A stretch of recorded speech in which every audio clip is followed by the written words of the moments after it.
This is a 2013 Audi A5, and I'm about to perform what could be the easiest oil change on any vehicle. So stick around and find out what will make this oil change an absolute piece of cake.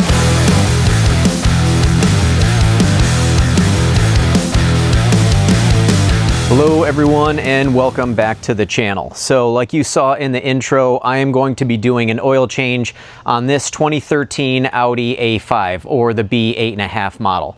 It's the 2-liter turbocharged or TFSI engine, but I'm going to show you in this video how I'm going to get this done in probably less than 30 minutes, and I don't even have to jack the car up off the ground. And that's because I'm going to be using a fluid extractor. This is one from OEM Tools. I bought it off of Amazon. I'll leave a link in the description below.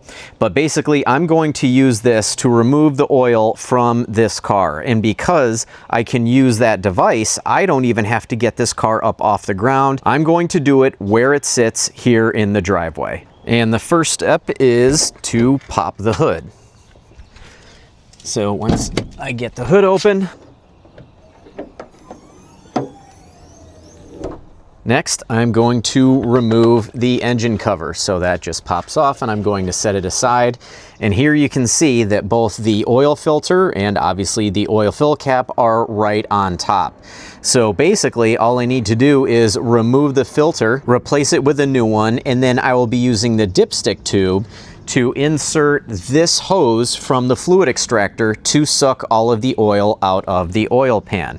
So now normally on these cars there is just a plug here, but we have an aftermarket ECS dipstick on this car, which makes it a little bit easier to check the oil other than having to rely on the reading inside the car. So basically the first step is I'm going to crack this open, and then I will pull the dipstick and get going on extracting out that oil. All right, now I'm going to insert this tube down into the oil pan. And I don't want to go too far. I want to go obviously far enough to hit the bottom of the oil pan, but if you go too far, the line can actually turn up on itself and then poke up out of the oil, and then you'll just be sucking air. You just want to go to the point where it feels like it's down at the bottom, which is about right there. And then I'm going to start pumping and creating a vacuum, which should start sucking the oil out of the motor.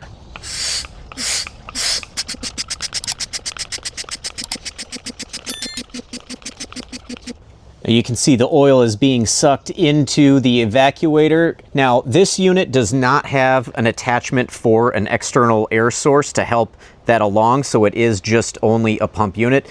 That makes it a little bit cheaper, but it works just as well. You might just have to pump it a few times, but you can see that it's already pulling the oil out, and I'm just going to give it a few more pumps.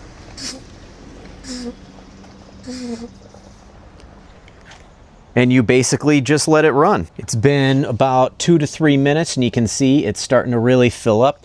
Now you do want to kind of play around with this and move it up and down and kind of all around just to make sure you got as much as you can out of there. But once you get it all out, then it's time to replace the oil filter and fill it up with oil. All the oil is drained out, so now I am going to replace the dipstick and replace the oil filter.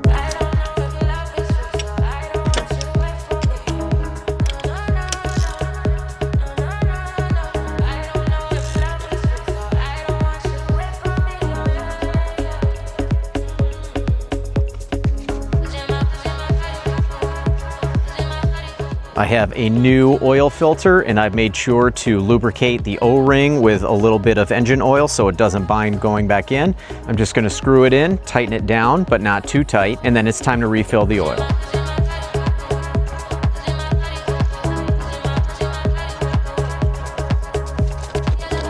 I'm going with 5 quarts of Valvoline Restore and Protect 5W30. These cars take just under 5 quarts, so I'm gonna pour it in, let it sit for a second, check the reading with the dipstick, and then add more if I need to.